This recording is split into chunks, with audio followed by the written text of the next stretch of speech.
They may present witnesses on their behalf. Bryan Kohberger. Bryan Kohberger. Bryan Kohberger. They were gearing up for the preliminary hearing at the end of the month. They may present witnesses on their behalf, and they want to. They're trying to make the surviving roommates testify in court. Bryan Kohberger, the criminology PhD student, has now been indicted by a grand jury. A grand jury is used to decide if there's enough evidence to support a criminal charge, and specifically what charges. Meaning there's no need for that June preliminary hearing. Do you understand that? Yes, I do. Do you understand the maximum penalty? Yes. Imagine this. You had a long, restless night, you didn't sleep at all, worried about how today is going to go, and even though you didn't sleep, you're somehow still running late, so you race out of your apartment in a panic. Today was the day you do not need any extra stress, because today you have jury duty. Traffic is a mess, but somehow you pull into the courthouse parking lot just in time, but the relief is short-lived because this day is about to take a monumental turn. You step inside the courtroom and the heavy silence amplifies the tension in your body. And for the first time, the realization sinks in. You haven't been called for just any ordinary jury service. No. You're about to sit in on a secret grand jury for what will be one of the most harrowing quadruple murder cases in recent history. How did you end up here? Thoughts of your regular day-to-day life disappear from the extraordinary circumstances in front of you, and in that moment, you are overwhelmed by the fact that the fate of someone else's life is hanging in the balance, and you're the one who is about to tip the scales. And as the anxiety begins to creep up through your veins,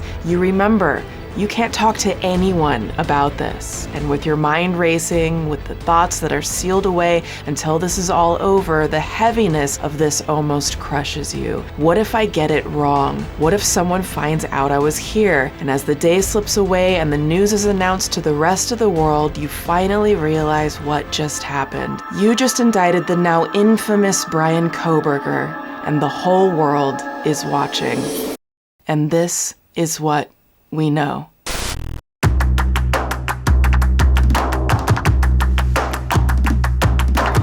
Hey you, welcome back. We are diving straight into part 4 of our continued deep dive into the ongoing Moscow, Idaho case that senselessly ended in the awful loss of 4 innocent, beautiful, full of life college students, Kaylee Gonsalves, Madison Mogen, Xana Kernodle, and Ethan Chapin. I've said it before and I'll say it again, I really do think that anytime we cover these types of cases that it's important to try and keep the most important people front and center, and those people are the victims and survivors as well as their families, even though we will be digging mostly more into the suspect, Bryan Kohberger. Now, in part 1, we covered what we know about the timeline, the affidavit, and the items recovered from Bryan's home. In part 2, we dissected a ton of social media posts on Facebook and Reddit believed to be made by Bryan Kohberger, and I took us on a look inside the mind of Bryan, and we talked about the warning signs that he posted for years when he was just 15 years old. And in part 3, we covered the 911 call, the search warrant, and the shocking information about Papa Roger. So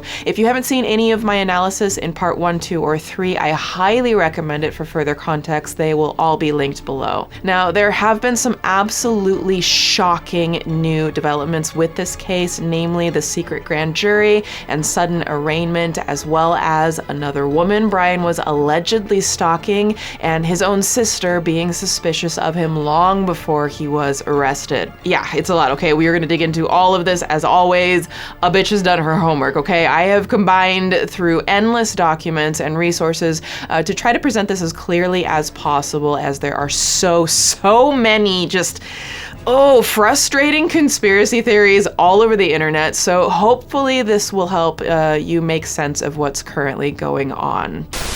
But first, hi, my name is Swoop, welcome. I'm a documentary filmmaker and am obsessed with true crime and stories that challenge what I thought I knew about them. So if you're into mind-bending deep dives that tell stories from a new perspective, you've come to the right place. If that sounds good to you, please go ahead and just tickle the like button right under the chin. Also hit subscribe and turn on all notifications so you don't miss a single deep dive. And as always, everything we cover is alleged. These are opinions based on the research. Please share your thoughts in the comments comments. Don't spread any hate. Let's keep a healthy conversation going. And I'm just saying right now, okay, there is a chance we might have to take it to Petty University, okay? Y'all know, okay, petty is my coping mechanism. Those who petty together stay ready together. So if you want to join the Petty University community, all are welcome as always, and you can grab your exclusive Petty University apparel that will also be linked below. Now, this video is sponsored, and I will be donating a portion of the sponsor proceeds once again to Hope for Justice in support of victims. As y'all know, your support and the sponsors are the reason I'm even able to make these docs, as well as these donations collectively in our name. So thank you for watching and checking out the sponsors each week, which encourages them to come back so that we can continue to do more of these deep dives. It really does mean so much. So real quick, and then we will jump right into the case. So I don't know about y'all, but there are two things that I suck at: cooking and finding the time to cook. Like, I feel like there's always a million things to get done in a day, right? And like finding the time to go to the grocery store and meal prep, how, when? So then I get in these food ruts or I eat bad. It is a mess, which is why HelloFresh is a game changer. And I've been eating HelloFresh for over 2 years now. HelloFresh delivers absolutely delicious foods, step-by-step recipes made with fresh, pre-measured ingredients that are ready to go right to your door on the day you choose. No grocery lines, no hassles, just deliciously easy options that will please everyone at your table, from fit and wholesome to pescatarian to meat lovers to veggie. They have a meal plan for your exact lifestyle, plus you can swap out proteins and sides. And HelloFresh does more than just yummy dinners. Not only can you pick from 40 weekly recipes, but you can choose from over 100 items to round out your order, from snacks and easy lunches to desserts and staple goods. And did I mention HelloFresh is cheaper than grocery shopping and 25% cheaper than takeout, and it saves you so much time. And the food is seriously so delicious. Like, I just cooked this chicken sausage rigatoni in a creamy sauce with bell pepper and lemon. I suck at cooking, but I made that. Honestly, the pre-portioned ingredients save me so much time and cut way down on food waste.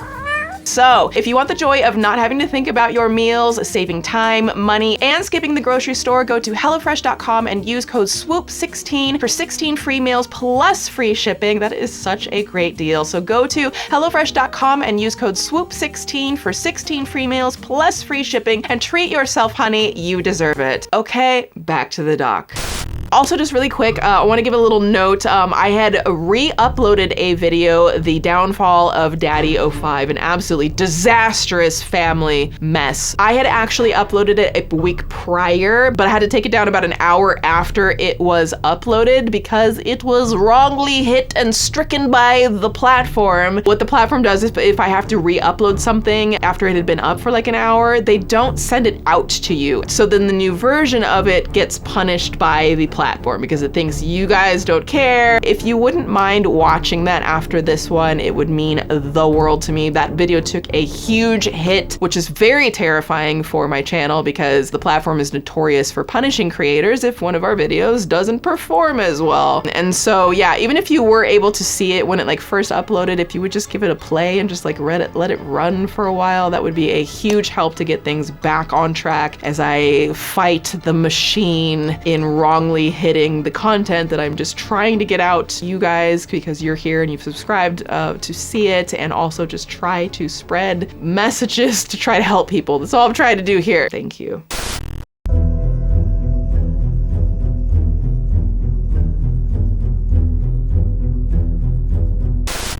Now, before starting, I again want to extend my deepest condolences to the families and the friends of the four who are most important to this story and whose lives were selfishly and senselessly taken far too soon.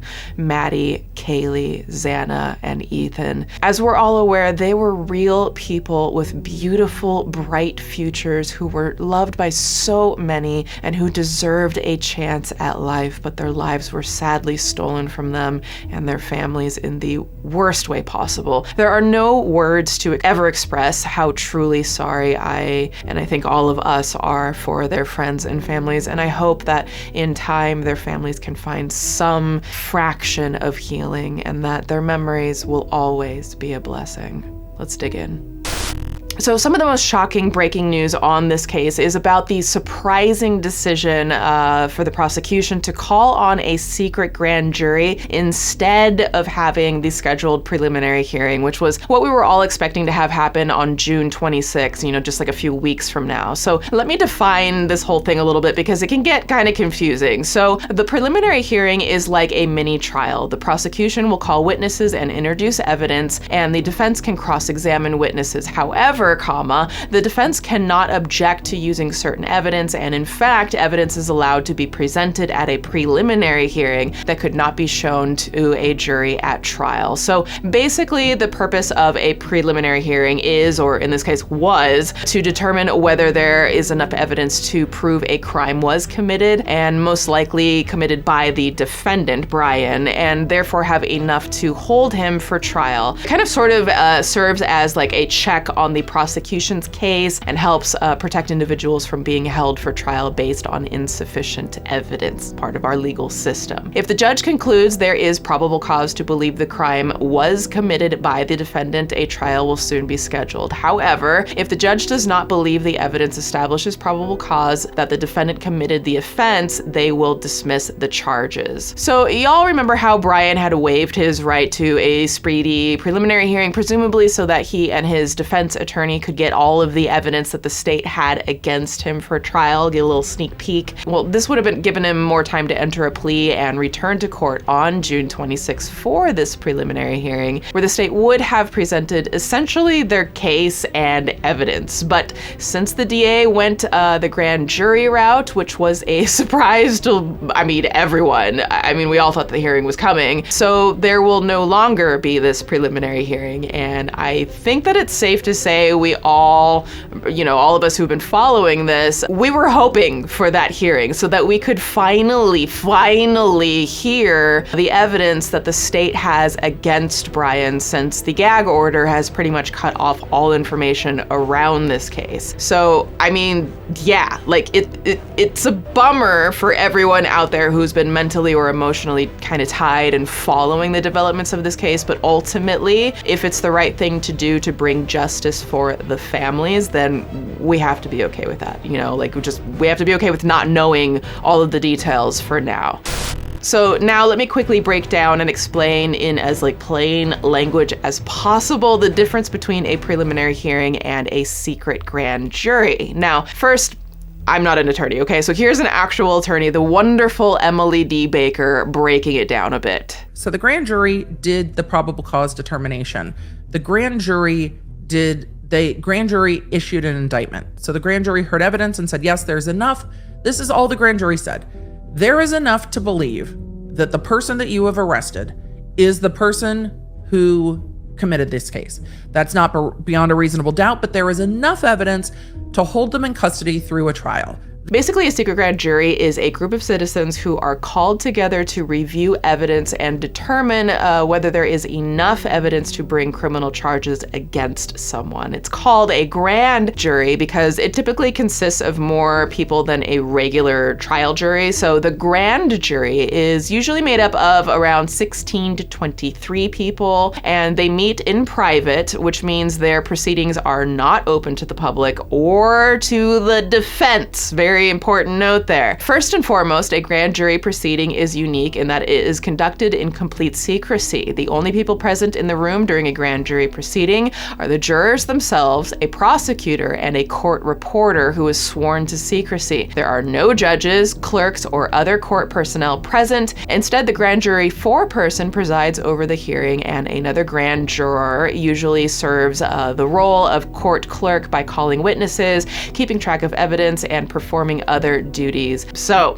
very much like a preliminary hearing, the prosecutor presents evidence and witnesses, but instead of presenting to a judge, they present to the grand jury. The evidence can include documents, physical objects, and witness testimony, and the witnesses can be questioned by both the prosecutor and the grand jurors. Like, for example, instead of the surviving roommates testifying at the preliminary hearing, which we will get into in a minute because there's a spiciness around that, they would be testifying if called instead in front of the grand jury. And it now becomes the grand jury's job to decide whether there is enough evidence to bring charges against Bryan Kohberger. If the grand jury believed that there was sufficient evidence, then it would issue an indictment, which is essentially a formal accusation that charges the person with a crime. And Bryan was indicted, and we will dissect the full grand jury indictment here in a bit. But real quick, because I think it is important, I think there were a lot of questions, especially on Twitter. You might be wondering why the DA, why the prosecution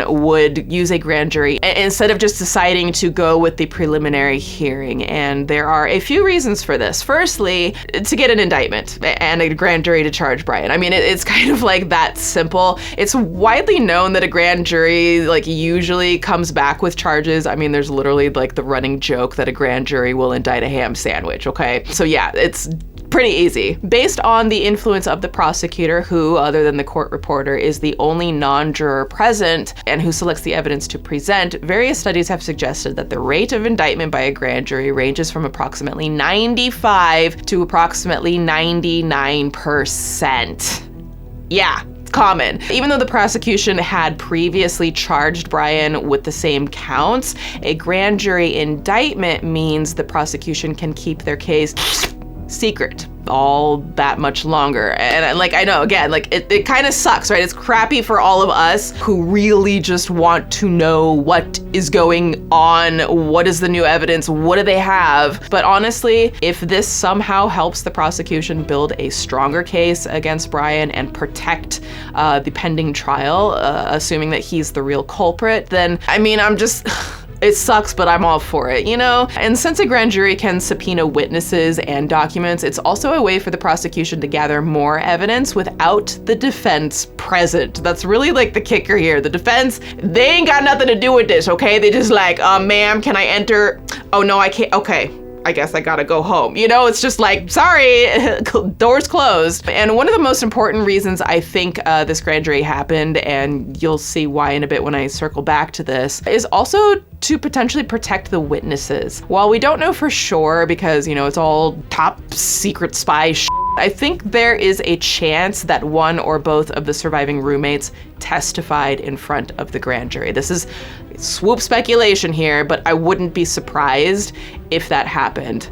We know the defense was making demands that BF, one of the survivors, testify for the defense. But it looks like Kohberger's attorneys, they're trying to make the surviving roommates testify in court. And the secrecy of the grand jury process is meant to protect the identity of witnesses, and it also allows witnesses to speak freely without fear of retaliation or intimidation, because there literally is no defense attorney present to cross-examine them, and yeah, it's a lot easier for them that way. And then, of course, another reason the DA probably went this route is that by using a grand jury, prosecutors can keep their investigations and evidence gathering activities out of the public eye until they are ready to proceed. Now, again, yeah, sucks for the rest of the world. We want answers. We want them fast. We are nosy bitches. But this can help prevent potential suspects from interfering with the investigation or tampering with evidence.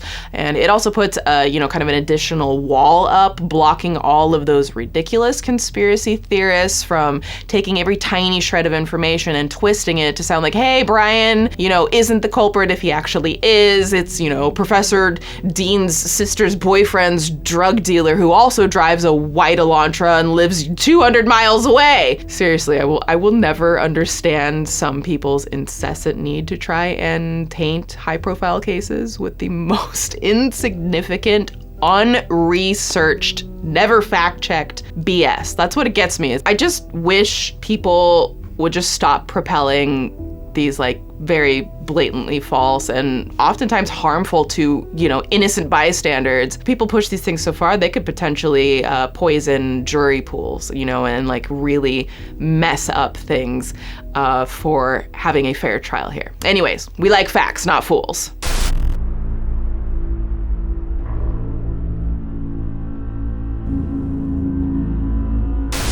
Okay, let's take a look at what Bryan is actually charged with. So here is the grand jury indictment itself. Okay, so what do we got here? Count 1, burglary. Now you might be wondering, okay, so why the hell is burglary on there? That is weird. Well, okay, so while we often think of burglary as synonymous with stealing something, the definition is actually the same as breaking and entering. Burglary is typically defined as the unlawful entry into almost any structure, not just a home or business, with the intent to commit any crime inside, not just theft. So it has 3 components to it: an unauthorized breaking and entry into a building or occupied structure with the intent to commit a crime inside, and entering a house, room, apartment, business, or any other type of building or vehicle with intent to commit any felonies. So Bryan burgled and he got busted. Okay, just call him Bryan Busted Burgle Boy, allegedly. Now, the other 4 charges are, of course, the more serious ones. Those are the first degrees, first degree M with a knife for the lives of Madison Mogen, Kaylee Gonzalez, Xana Kernodle, and Ethan Chapin. And that's it, 5 charges, just 3 pages. The last page is just a signature of the redacted presiding grand juror. And in one sense, if you think about it, this case can be simplified in just that. 4 lives needlessly lost. 4 people just in their home, in their bedrooms at the end of the night where they should be the safest. And that is why this case is so just terrifying, and why there is so much hostility and anger towards Bryan Kohberger. Again, I've made it clear, I don't like Bryan, okay? I've done enough digging into him. I don't like him. Yeah, I know I'm not supposed to show bias per se, but I'm also a human being and research this a lot. Don't like him.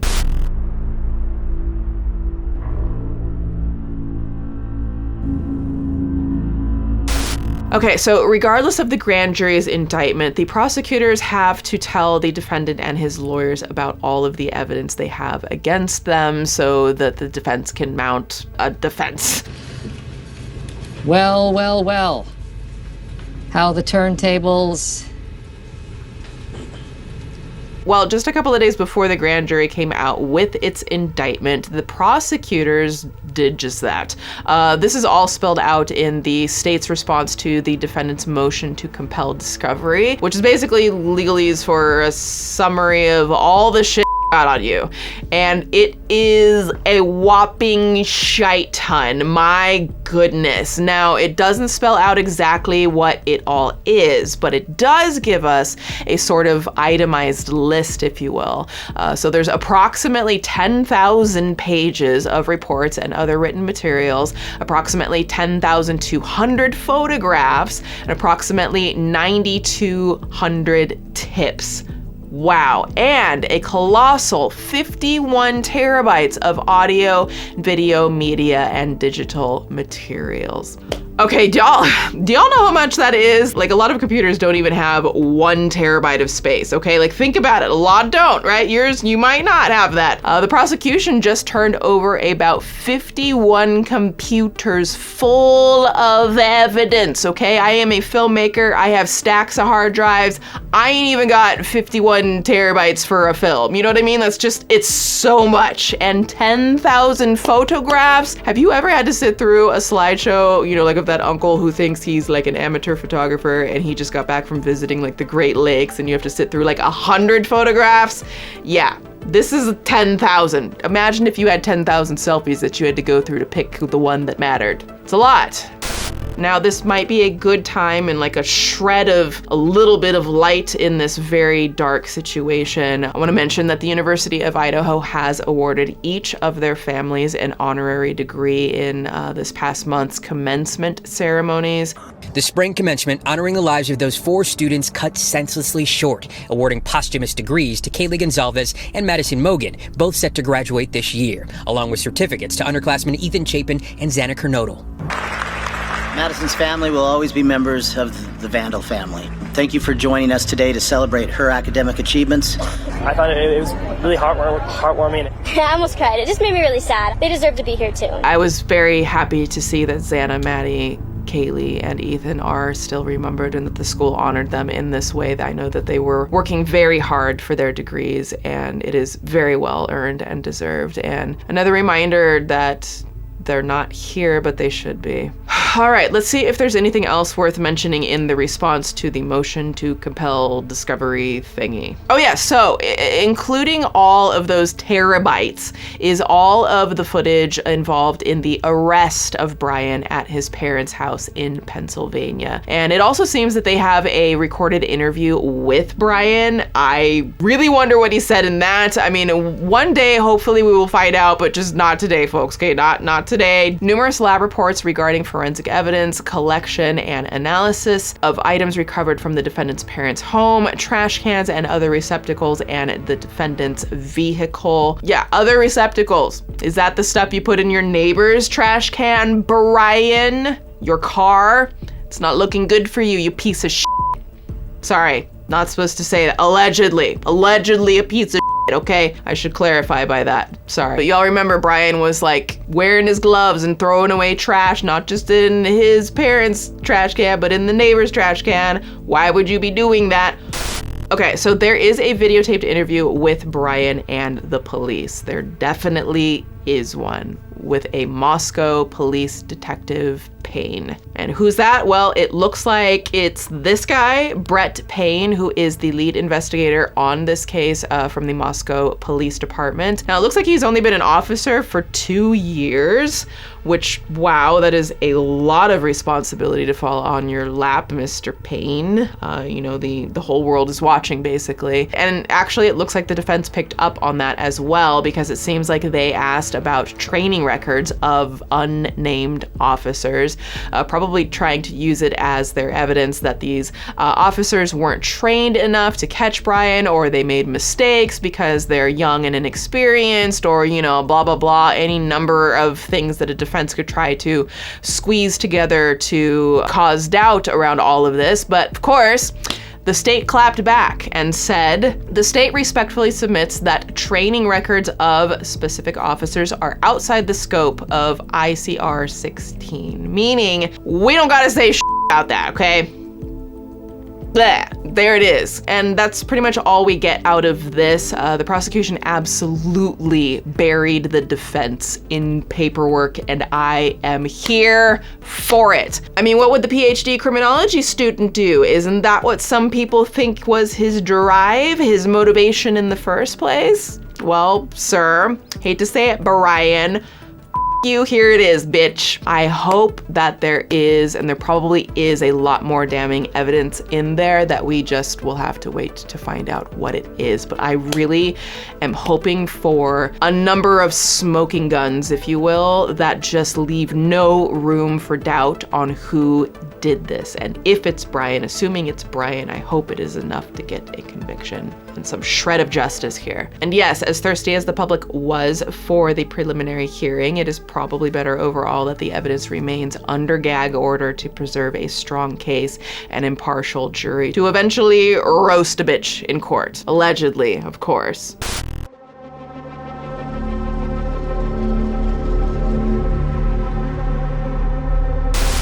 Now, we need to talk about the defense's public strategy before the grand jury indictment. Remember, before that, we were heading into a preliminary hearing in June, and the public was going to get a lot more details of the evidence against Bryan, maybe see some witness testimony. So what was the defense up to while gearing up for that now canceled preliminary hearing? Well, as you know, it is their job to zealously defend their client. Their plan was to...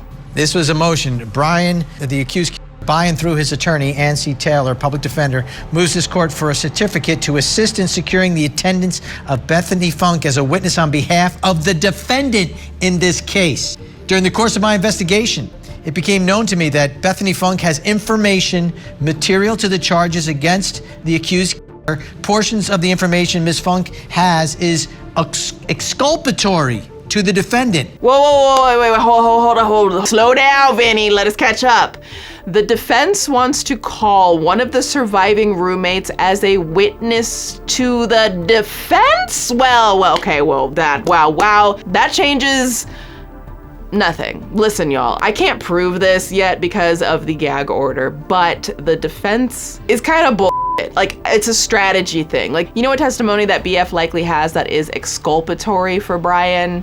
That she didn't see him there that night. BF didn't see anyone there as far as we know. She was on the bottom floor where presumably the intruder never went, and she never came upstairs. So this is all just fodder for the conspiracy theorists to go wild with and cast doubt on the court of public opinion, and I think the defense knows that. Or even worse, this is a strategy to try to intimidate witnesses, to actually re-victimize them.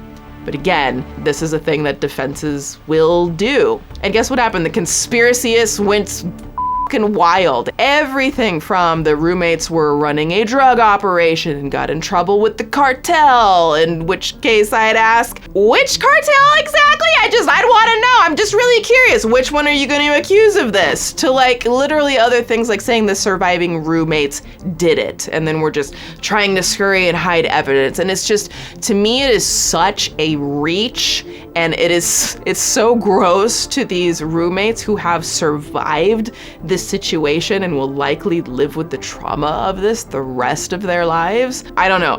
People could just get really carried away. But there has been nothing, absolutely nothing whatsoever, that has proven guilt. Oh my gosh, guys, okay, look, from the evidence we do have, it overwhelmingly currently points to Bryan and that he did it by himself, overwhelmingly. And that is with just the evidence we have before the gag order. I mean, Bryan was wearing gloves and separating his trash out from the family trash to discard it in neighbors' trash bins, literally at the moment he was arrested thousands of miles away from the King Road house. We know that they have a lot of evidence against him, and we know that there is much, much, much more evidence that we don't know of. They got the knife sheath, the DNA. But what we do know is that evidence is all against Bryan, not someone else, not ex-boyfriend's sister's cousin, Bryan, allegedly.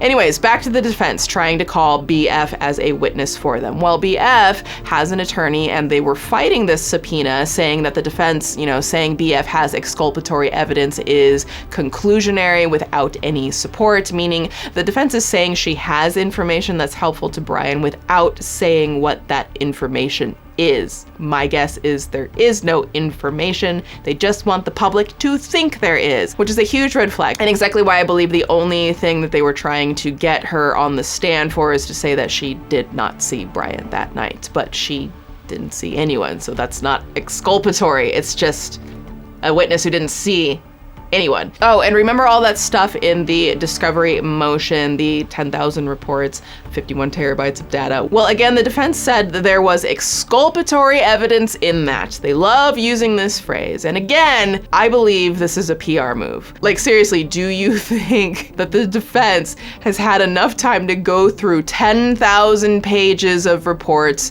10,200 photographs, 9,200 tips, and 51 terabytes of digital materials to find exculpatory evidence within like a day? No. But again, the prosecution even addressed that in this document. To the extent that the defense believes that certain reports may contain exculpatory information, the state asks that the defense specify what exculpatory information they are referring to and the basis for their belief, which is basically the prosecution saying that the defense is full of doo-doo. They're crying wolf. What exculpatory evidence? Because we don't see it, so please point it out for us, Bryan and friends. Point it out for us.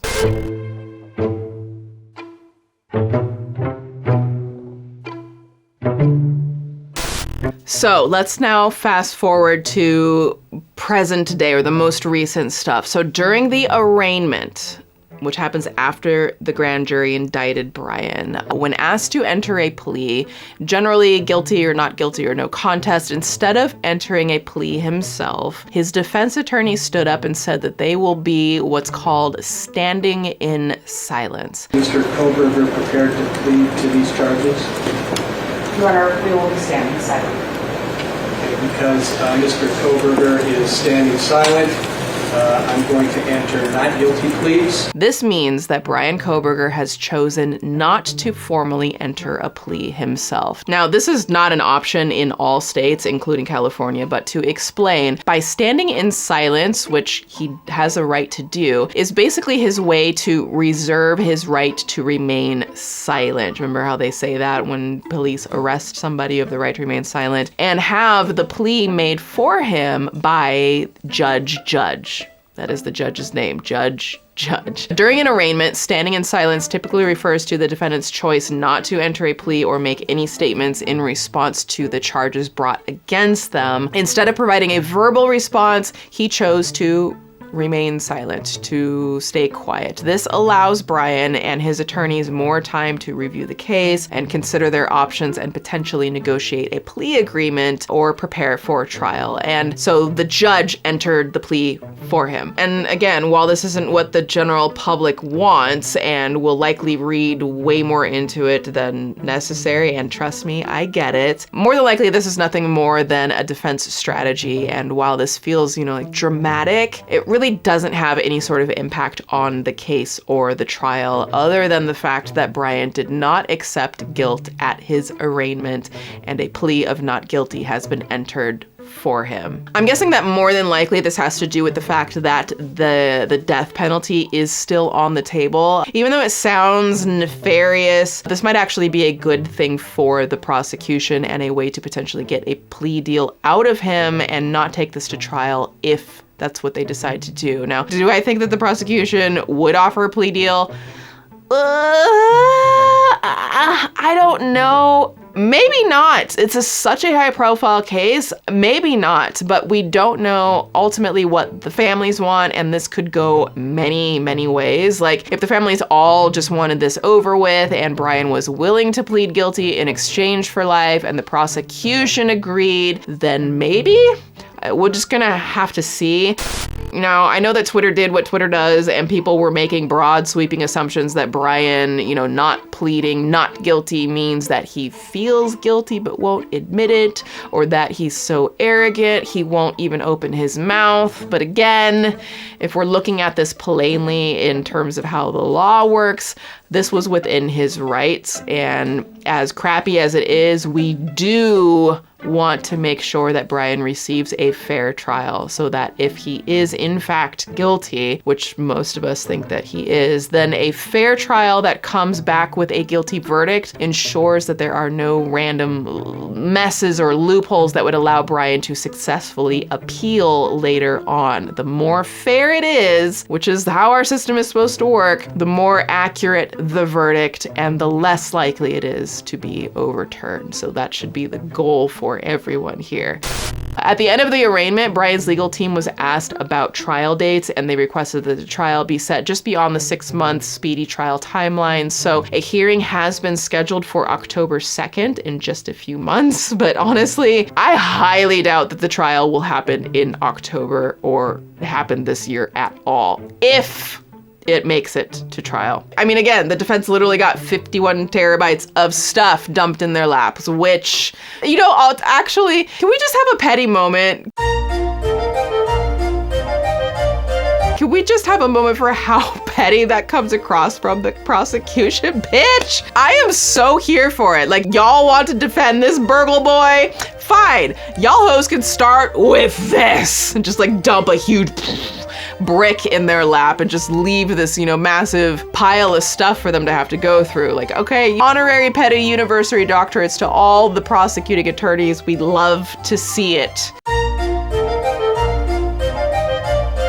But for real, the defense currently has a teeny tiny team, being that this is currently still a D penalty case. After the arraignment, the death clock has started, meaning that the prosecution officially has 60 days from, Monday the arraignment to formally notify Bryan if they plan to seek the D penalty.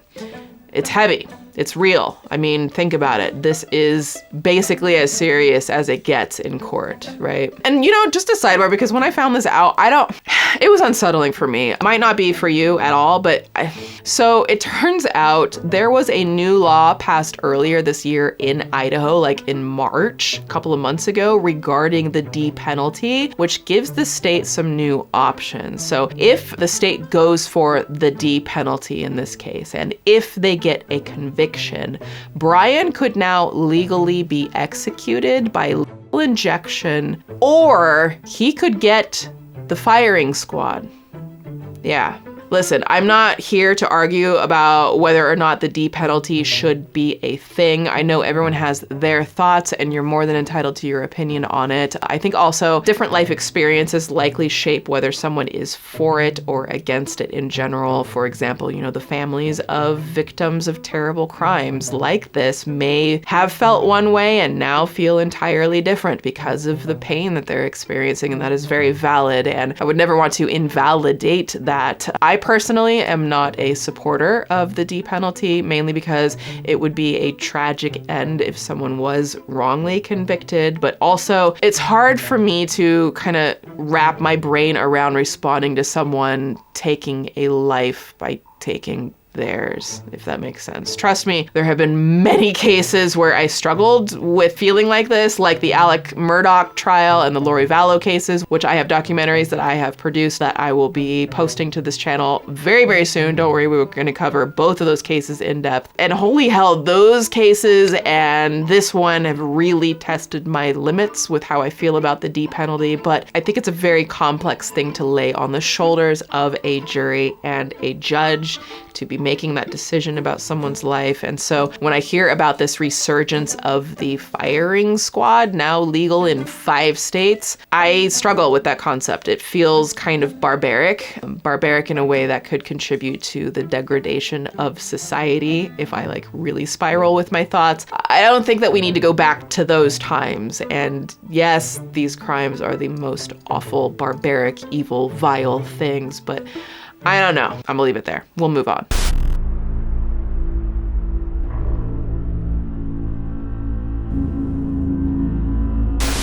Okay, that gets us caught up on the most current updates regarding the court items and the pending trial itself. Now, I want to dig in some more on some new discoveries, some BS defense strategies that I have to call out, and some more details that might play a big role in this case. So let's start off with a video that just recently surfaced of Bryan getting pulled over by another police officer. So this is now the 3rd police body cam footage that we have seen of a 3rd time that Bryan was pulled over. And I think that this video gives us some potentially unsettling insight inside the mind of Bryan. So let's check it out. I am Officer Loangus. Stops being audio and video recorded. I think you know why I stopped you. You ran the red light.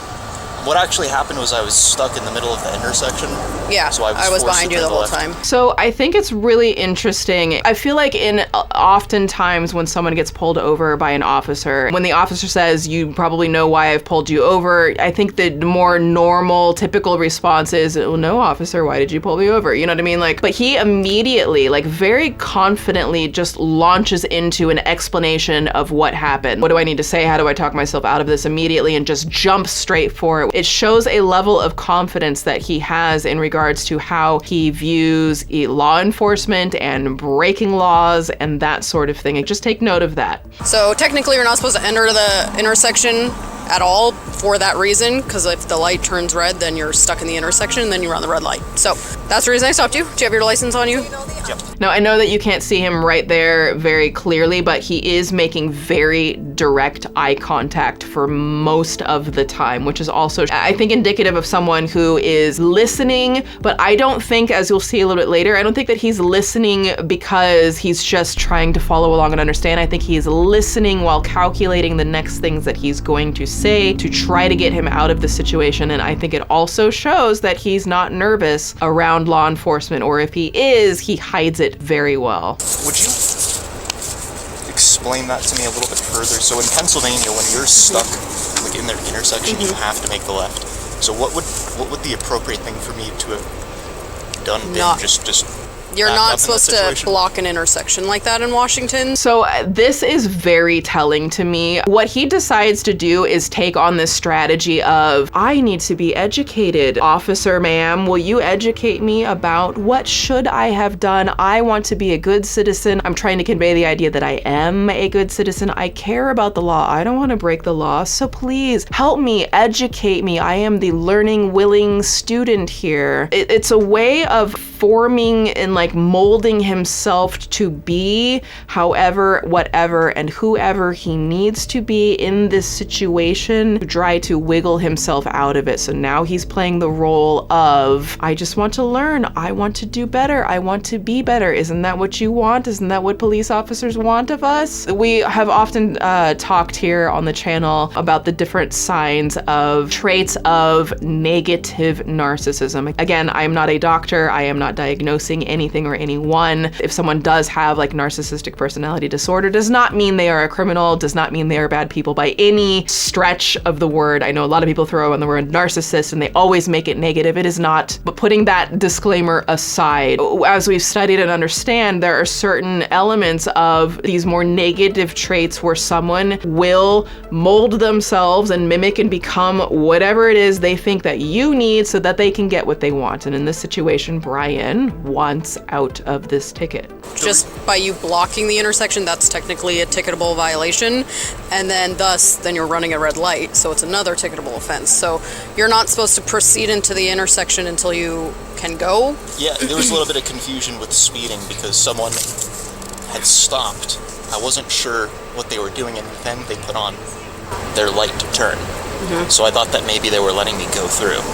So here's another scenario where Bryan is sort of setting someone else up to be at fault and the reason why he had to do what he did. And that's just a way of like, again, talking around, but also making it sound like, hey, but I'm approachable, I'm willing to learn and listen. So notice again, that very intentful, very direct eye contact that he gives. To me, that shows a level of confidence around law enforcement. I don't think that he's particularly nervous or afraid. Again, he might be internally, but he is not showcasing that. You see, he's like leaning forward in his car to make sure that he gets that very direct eye contact. It's creepy when you look at someone like this. You would think that he's a very mild-natured, agreeable, listening, learning type of person. But of course, this person that we're seeing is very different than what a lot of character witnesses, we'll call them, have said Bryan is actually like, where they say that, you know, Bryan has always had this need to be right in every scenario. But then when he's encountering law enforcement where they could actually do something to him, give him a ticket, whatever, he's placating by pretending to be the, I just want to learn and do better. Yeah, so I would just advise just don't enter the intersection. But in that situation, the best thing to do then would be back up and not. I don't know if there's a best thing to do in that situation because you're either going to back up into somebody or you're gonna run a red light. And he's continuing to engage her, continuing to get her to talk about anything other than the ticket. Where I'm from Pennsylvania, we actually don't have like crosswalks. Oh, so even if you're kind of slightly, there's a little bit more leeway as well. I don't know what in the whole grain, sugar-free, carb-free Pete Davidson on a buttery biscuit kind of bullshit he's talking about here. I'm a law-abiding citizen. I just happen to know the law in Idaho because I live all the way in Pennsylvania, except he literally lives 8 miles away. It's not an excuse. And also, you don't have crosswalks in Pennsylvania? Do I need to pull up a picture of a Pennsylvania crosswalk because I will do it, okay? Pennsylvania Avenue, Monopoly, do not pass go, do not collect $200, straight to jail, Bryan, straight to jail. There are a few lines, like there's one white line and there's another one, like there's like a certain margin from which you can actually kind of put your vehicle, place your vehicle. Do you see how calm he presents himself? I'm just curious about the law. I don't mean to. Oh no, yeah, I can find it for you. Yeah. And there he says, I'm just curious about the law. And guess what happens? So I'm not writing a ticket or anything like that today. I understand you're from Pennsylvania.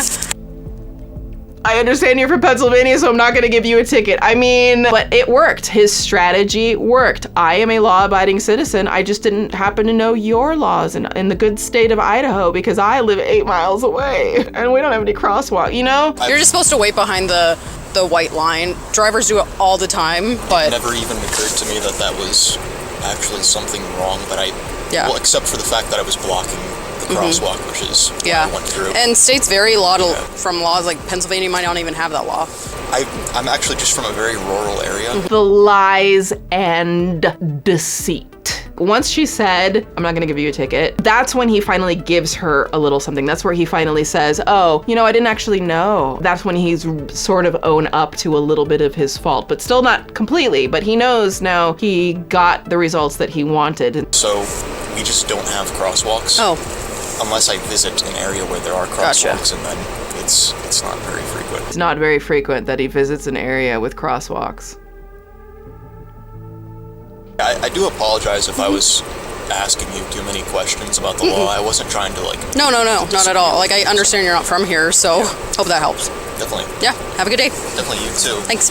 And there, Mr. Polite Kohberger gets away without a ticket, and this officer thinks, oh, that's just a nice guy trying to learn the law and be an upstanding, wonderful citizen.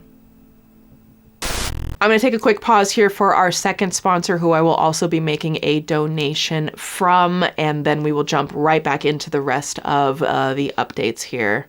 So I didn't know this for the longest time, but did you know that Netflix and other streaming services are hiding thousands of shows and movies from you based on your location? You're literally only able to access a fraction of what you're paying for just because of the country that you live in. I am about to tell you how to unlock their entire library in seconds using ExpressVPN. Basically, when you do anything online, all of your activity is tracked through your IP address, which is attached to the country that you're in. And streaming services all have restrictions based on your country. But when I turn on ExpressVPN, I can take my IP address and switch it to another country that I choose, allowing me to control which country I want Netflix to think I'm in so that I can instantly unlock tons more movies and shows. ExpressVPN has over 90 countries to choose from, so anytime I'm run out of stuff to watch, I just switch to another country and boom, new shows. I literally do this all the time. Like, US Netflix took away one of my favorite movies, Legally Blonde. Not on my watch, Netflix, so I just switched my country to the UK,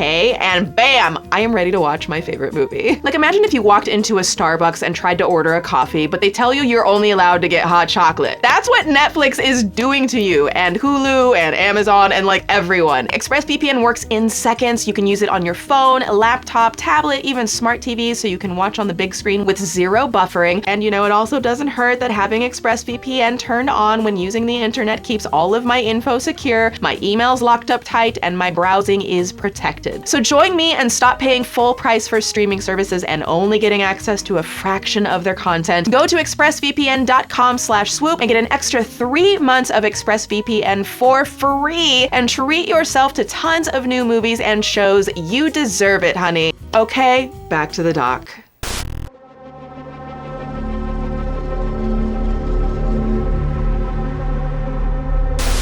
Okay, what else? Well, Bryan has a new lawyer joining his team. Up until May 9th, Bryan has been represented by public defender Ann Taylor. And although some of us might be, you know, collectively rooting against her in the trial, we are, you know, grateful by the very important and absolutely needed work of public defenders across this country. Very essential people. So who's Bryan's new co-counsel?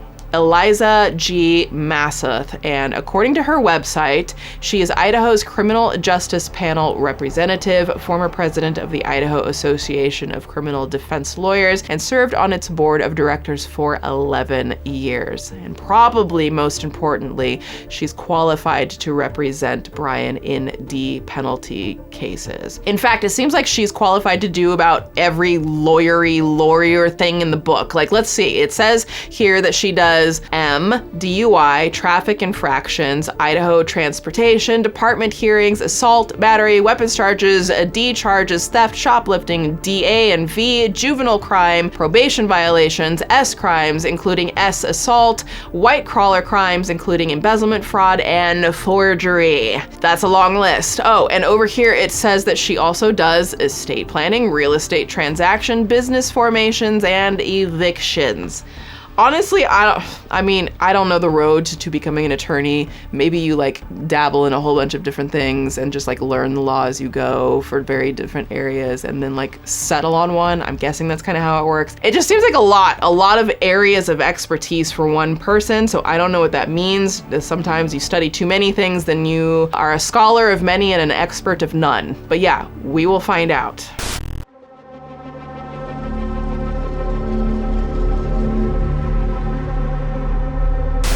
Okay, now we need to talk about something else that happened before November 13th on King Road, the night that Maddie, Kaylee, Xana, and Ethan were senselessly taken from their families. And that is the story about Bryan allegedly orchestrating a very disturbing plan. An unrelated plan. Supposedly, a female colleague from his criminology program had come to Bryan because she thought, he was safe, that he was a friend, someone she could trust. And she told him that she thought someone had been inside of her apartment because some of her things had been moved around. How effing creepy is that? Like, ugh. So this obviously made her super uneasy, and so here's this guy, I know, who's a criminology PhD student. Let's go to him and ask for advice or some help. The woman did not call the police. Instead, she called her new friend, Bryan Kohberger. And so then it goes that Bryan allegedly suggests, if you're worried that someone is accessing your apartment, then the logical thing to do would be to install a security system and cameras. And he even offered to help set them up. But it's kind of like, what if Bryan knew that she was going to ask him for help? What if Bryan orchestrated the whole thing? Again, this is like a speculative thing. We might be reaching here, so I just want to put that little disclaimer there. Dateline and News Nation, not Banfield this time, if you can believe it. I have Banfield and I don't know, I'm gonna leave that over there. But they are both saying that Bryan was the one that broke into her apartment and moved things around to deliberately scare the living piss out of her. Then he installs the cameras and he knows her Wi-Fi passcode. You see where this is going. And now who has inside video surveillance of this poor girl that he can access whenever he wants? Bryan! That, if this is true, is so terrifying and just shows the lengths and levels that he was already going to stalk and harass an innocent woman, and would give a lot of backstory and a lot of, if that was something that they could use in trial, that would be very, very, very bad for his case. According to a Dateline report, someone allegedly broke into the woman's apartment and moved things around. Instead of calling police, the coworker called Kohberger, who suggested and helped her install security cameras. Essentially he creates the problem so that he could be the hero's solution to it. The domination thing, very, giving me those incel vibes again. If this is true, which, Dateline is reporting on it. Dateline! You think that Keith Morrison is messing around here? You think Lester Holt is putting his stamp of approval on this without at least a pretty good and trustful source? Okay, Lester don't get out of bed for no false facts, okay? Lester be out here representing the facts. I think, at least. This isn't Ashley Banfield, okay? Who will report on, literally anything that may or may not have any merit, but, Dateline. If it's true, then Bryan was certainly escalating his criminal acts shortly before everything else happened. So it's these progressive steps that we can see a pattern. First, breaking into a house while the occupant is not at home, burglary, then possibly watching her in their home, learning her behavior, their patterns, stalking. But in this instance, possibly it was just practice. Maybe he was refining his skills. There are many theories that Bryan was watching the King Road house for a long time. The numerous trips there late at night that the FBI have traced in the months leading up to that awful night in November. They have the cell phone pings multiple times. I believe, if I remember correctly, there was 12 different times. He's a lurker, looking through windows, peering, surveilling, peeping. Yeah. He has to engage in those kinds of things that are going to strengthen his courage in order to commit the crime and commit it successfully. Now, the next progression would be breaking into a house where the occupants are actually home. If this is all true, which again, allegedly, everything is allegedly. But if it is, then he has been planning this for a long time, thinking about it a long time. This is not a crime of passion that happened in an instant, but a long planned, terrible act by a despicable, awful person devoid of humanity. And that's on that.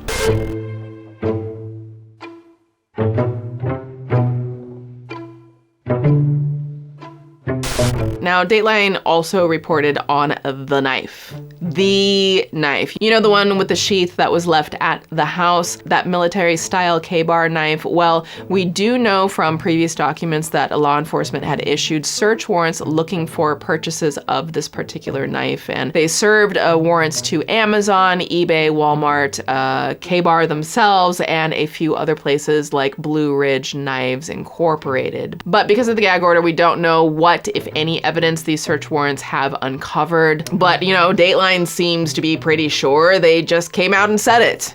Police have found that Bryan Kohberger went online and visited Amazon.com to buy a couple of items. A knife, a KBar, advertised as the best fixed blade knife in the world for hunting, sporting, military, and a knife sheath. I mean, Keith did not mince words there. He said flat out that Bryan purchased a KBar knife and a sheath from Amazon, and that he did this around the time he was graduating DeSales University in Pennsylvania, suggesting that Bryan had this knife for months. And he took the trip from when he drove across country in that white Hyundai Elantra from Pennsylvania to Washington. Now, a couple of things. First, if that's true and the police for sure know that he purchased a KBar knife and a sheath that matches the sheath they found at the King Road house, the one with Bryan's DNA on it, well, Bryan, you're f***ed. Also, it could also show that he has been thinking and fantasizing about this or something like it for a long time. Combine all of that with the stalking and the alleged breaking into his female colleague's apartment and the security cam stunt and this stalking. You know, if all of this is true, then number one, it will go great lengths to prove that this was premeditated. And also, I kind of think that this would suggest that he would have done this again. And again, and again. And that's what's really, really scary about this and about people like this, you know?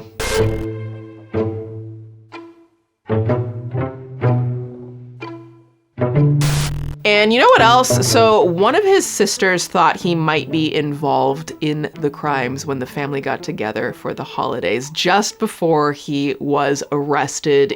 Yeah.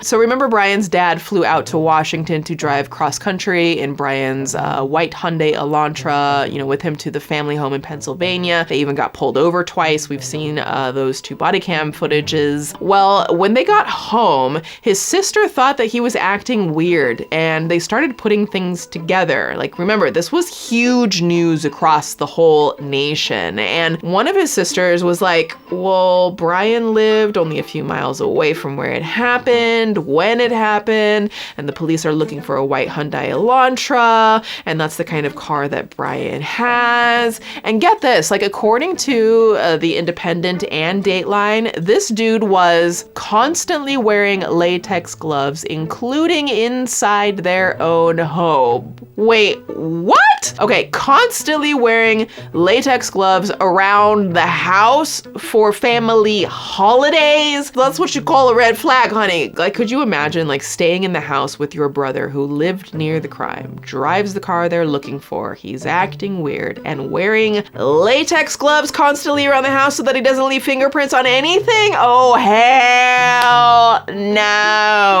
Well, according to this source, one of his 2 older sisters began to wonder if he could have played a part in the M's. And at one point, she raised her concerns with her other family members. Imagine the insight of that sister and being able to say something. It's just like, yeah, like, hi, Mom, can you pass the mashed potatoes? And also, don't you think that Bryan maybe had something to do with this horrific thing that happened in Idaho and now he's here at the table wearing latex gloves? I just think it's a little weird. I mean, you know, obviously I'm not trying to make light of this because that is a horrifying thing for Bryan's family to have to be thinking about, but wow. Apparently the family was so concerned that they searched Bryan's car, and like, I can't even wrap my head around this. Like, how does anyone sleep, like, ever? It's so beyond disturbing. But you know, Bryan had already cleaned out his car with bleach, so apparently they didn't find anything. Yes, that's right. The concerns were clearly big enough for several of the family members to reportedly decide to search the 28-year-old's vehicle to look for possible evidence. So then I'm just kind of like, what, were they like not surprised then when the FBI kicked down their door and windows? Like, were they just like,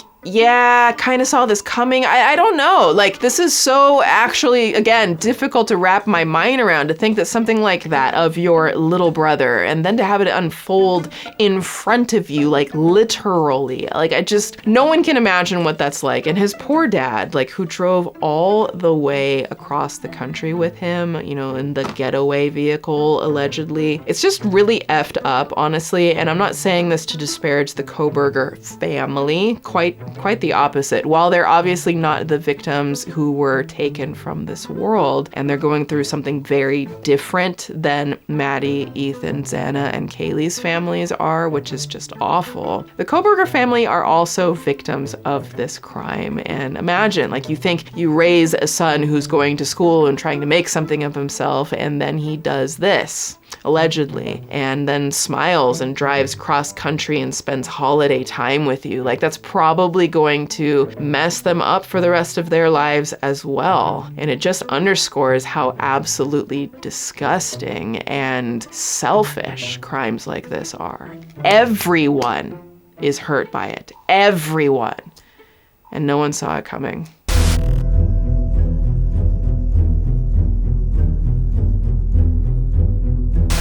So another interesting thing that came out of the Dateline episode that everyone was talking about was that Papa Roger, the piece on Papa Roger. Now, as you remember, because we've already covered it, Papa Roger was a Facebook profile that loved to discuss what happened in Idaho and the possible motives and evidence. But the scary thing is that Papa Roger knew things that the police had not released to the public at the time, like the knife sheath being left behind was a huge one. Now, this is very interesting to me that Dateline finally picked up on this, because we did a whole ass segment on Papa Roger in the last doc. Sorry, Keith, but we already covered it, okay? We dug a little deeper. But, you know, jokes aside, it is interesting to see a major investigative journalistic monster like Dateline tie in Papa Roger. And I'm almost like, I wonder when I see like legacy media covering stuff like this, like so much later after the fact, I wonder if like someone, you know, on their team is watching us meaning us content creators, people like me making deep dives and posting this stuff like moment by moment as things are unfolding. I don't know. I wonder. Maybe, I don't know. But in case you haven't seen my part 3, I will link it below. I go into great detail about Papa Roger, and here are a couple of clips. Oh, shit. Have you ever heard of Elliot Rodger? Elliot Rodger was a mass murderer who is unofficially credited with being the first self-identified incel. Do you know who the first self-identifying incel was? It was a Canadian woman. The aim was to create an inclusive community embracing those whose lives had been marginalized for reasons ranging from rigid gender norms to mental illness or social awkwardness. I go into great detail on Papa Roger, and I think that if this is finally officially confirmed and used in trial, it's kind of game over. This is kind of game over stuff, in my opinion.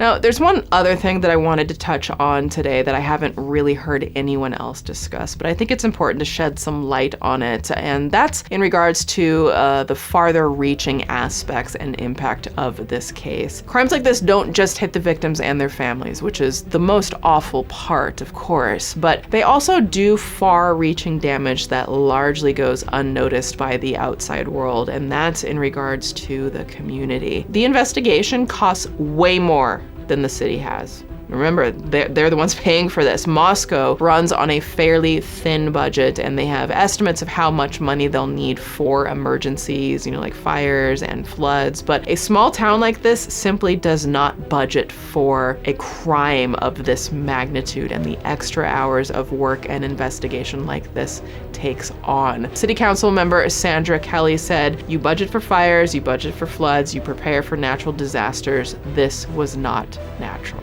The ongoing cost of the unalivings has burned through cash that could have gone to benefit the community and fix up city infrastructure. And I know, like, if you just read that, it might sound a little insensitive, and I don't think that it's meant to be that at all, insensitive to the families. I think that's meant to be like, yo, like, asshole, don't do stuff like this, number one, because it destroys families, and number two, you destroy the whole community. And it's not just the city, it's the entire town's economy. Like, people, when this happened and they didn't have someone arrested, people literally left town. A lot of them have not come back, and people, stayed inside. People were scared, rightfully so. Small businesses who managed to survive the pandemic are now unsure if they can make it through this, of all things, all caused by one man, allegedly. But he will never face penalties for what he did to the community financially. In fact, if he goes to prison or is on,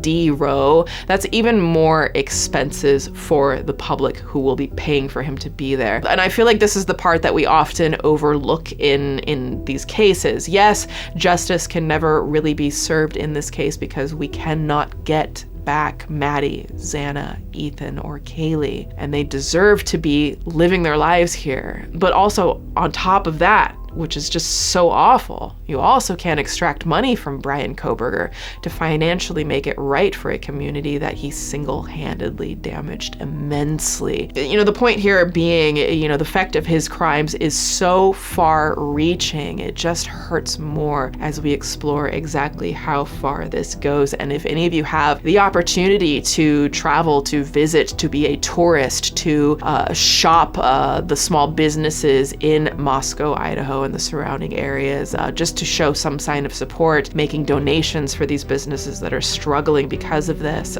then by all means, please do show support wherever you can. And also in giving to the victims' families who have several foundations set up.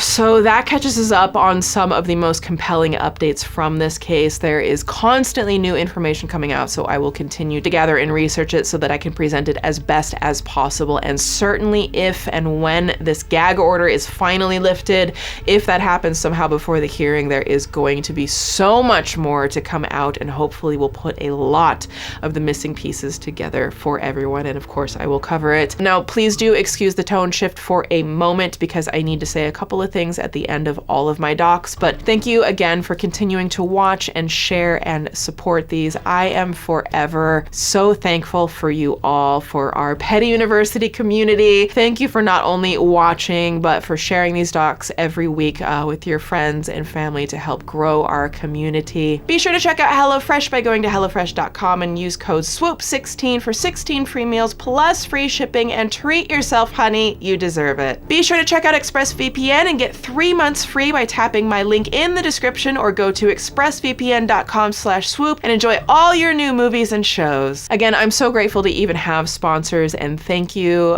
for checking them out week after week. Your support of the docs and clicking on the sponsors is what makes these donations even possible. And I will again be donating a portion of the proceeds to Hope for Justice in all of our names. Don't forget to follow me on Twitter and Instagram, linked below. That's where I post every day and give you updates on the cases that we cover here. A couple of Twitter shout outs from my last doc, which was the embarrassing and truly ridiculous downfall of DaddyOFive. Holy shies, that family is a whole ass mess. If you haven't seen it, I highly recommend you grab a snack and watch it. It is wild. And again, thank you to everyone who came back to watch it a second time. I had uploaded that doc a week prior, but it got wrongly stricken down by the platform overlords. Ugh. Yeah, it's a process. I had to appeal. So I had to take it down after like an hour of uploading it, which is just awful. So some of you were able to like watch it in that first hour, but I really appreciate if everyone would just go give it a watch. If you haven't seen it, or even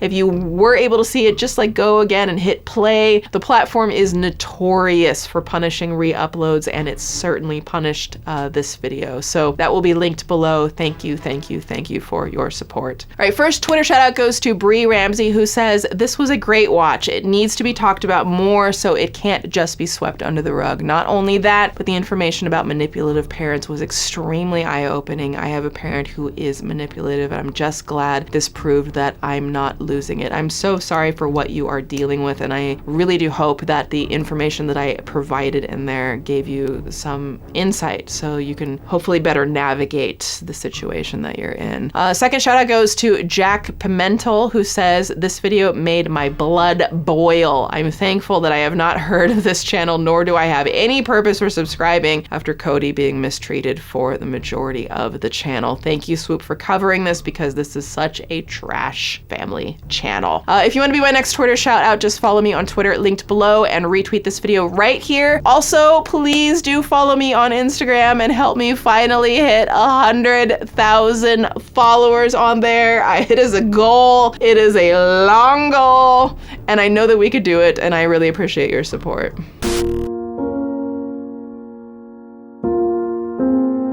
I want to once again send my deepest condolences to the victims' families and friends and the survivors. I think it's so important that we always center this case back to the people who matter most: Maddie, Kaylee, Xana, and Ethan. I hope that we can continue to hold up their families in support, knowing that everyone grieves differently and needs their own time to process and to try to heal. And the best thing that we can do is allow them that time while providing support. While it's always innocent until proven otherwise, if he is the guilty culprit, which a lot of evidence suggests, I hope that he gets the swift legal justice that he deserves. I'm not going to say his name again in this doc, and that he is put away for life so that Maddie, Kaylee, Xana, and Ethan's families can hopefully sleep just a little bit better at night if possible. And while I don't like the word closure, as I don't think that really exists in these cases, or really much ever, unless it's something we find within ourselves, I do hope their families are able to find even a shred of healing from a loss they will feel forever.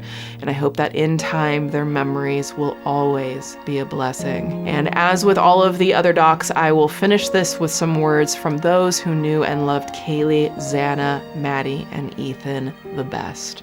I think of the times I got to spend alone with you, and the memories we made together, and how truly special I felt to be your friend. You did a really good job of making everyone that was close to you feel significant and loved. Not many people get lucky enough to have a friend like you, Xana. The world is a darker place without them, but the light of their love and memories will always guide us all. We love you, Maddie, Kaylee, Xana, and Ethan. Kaylee, you will never be forgotten. We will live for you every day with your mentality in our mind. We love you so much. You always had all of the moms' phone numbers because they all just loved you so much, even after only meeting you for a short time. There really wasn't one person that didn't love you and your amazing personality. I love you so much and miss you like crazy. Take care of each other, take care of yourself. See you very soon with a new doc. Swoop!